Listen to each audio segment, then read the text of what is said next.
विधानसभेत आज 11,995 कोटी रुपयांच्या पुरवणी मागण्या आणि विनियोजन विधेयक मंजूर करण्यात आलं। राज्यात एकूण 50,000 पाणीपुरवठा योजना ग्रामीण भागातील शुद्ध पाणी पिण्याचं उपलब्ध करून देण्यासाठी मंजूर करण्यात आला होता। त्यातील 26,000 योजना पूर्ण करण्यात आल्या आहेत, अशी माहिती पाणीपुरवठा विभागाचे मंत्री गुलाबराव पाटील यांनी पुरवणी मागण्यांवरील चर्चेला उत्तर देताना दिली। केंद्र सरकारच्या पैशावर अवलंबून न राहता राज्य सरकारनं निधी उपलब्ध करून दिला आहे। ज्या योजना 75 ते 99% पूर्ण झाल्या आहेत त्यांना पहिल्या टप्प्यात प्राधान्य देण्यात येत आहे। त्यानंतर 50%वर पूर्ण झालेल्या योजना पूर्ण केल्या जातील, असं मंत्री यावेळी म्हणाले।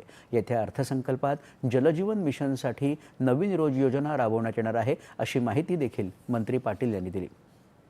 नगर परिषदा नगरपंचायतींच्या अध्यक्षांना एकाच वेळी नगरसेवक पद भूषवण्याची परवानगी देणारं विधेयकही विधिमंडळात संमत करण्यात आलं।